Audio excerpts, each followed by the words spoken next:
Je voulais avoir la parole. Alors, est-ce que, comme 54% des Français interrogés dans un dernier sondage, estimez-vous qu'Emmanuel Macron aurait dû se séparer de Richard Ferrand? Je vous pose la question comme ça à brûle pour point. Moi, je suis de ceux qui ne hurlent pas avec les loups. Quand ça concerne quelqu'un de mon camp, de la même façon que quand ça concerne quelqu'un qui n'est pas de mon camp. Je suis aussi de ceux, mais c'est peut-être moins ma casquette Vous société reconnaissez civile. que sur le terrain, certains militants en marche ont été troublés sur cette affaire? Non, honnêtement, sur le terrain, on n'entend pas grand-chose. On n'entend pas les mêmes personnes, alors. Sur le sujet, venez avec moi sur le terrain, j'y suis tous les jours. Vous êtes allé à Châteaulin, à Carhaix, vous avez entendu les gens? J'y suis tous les jours. En fait, les Bretons, ils font bien la différence. Les Bretons font bien la différence entre une pseudo-affaire et un écran de fumée jeté par une partie des Républicains qui sont un peu amers de leur défaite.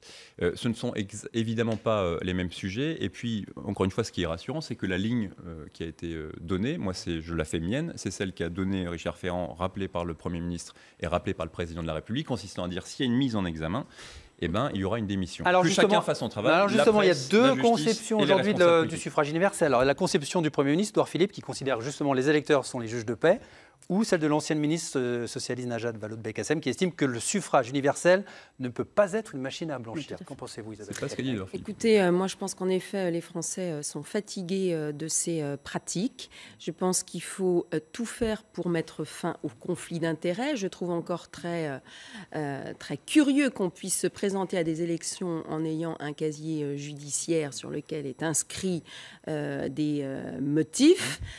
Donc tout ça, je crois que c'est terminé.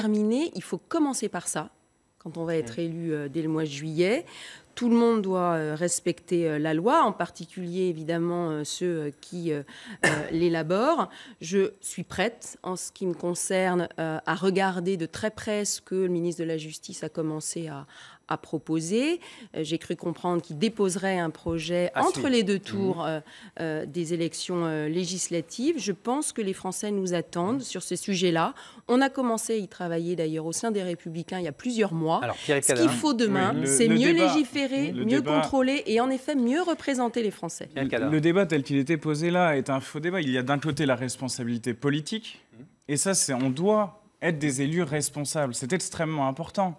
Il faut être responsable, rendre des comptes devant les citoyens et nous avons une mesure, et je poserai un amendement sur ce texte, qui est le droit de révoquer pour les électeurs lorsque les élus ne tiennent pas leurs promesses. Car le dernier quinquennat a été l'apothéose de ce fonctionnement. Et de l'autre côté, il y a la responsabilité pénale. Et j'entends bien que Richard Ferrand va probablement devoir rendre des comptes à des juges. Eh bien, cela sont deux choses différentes. Comment le suffrage universel pourrait-il laver de tous les crimes? C'est une conception très particulière de la République.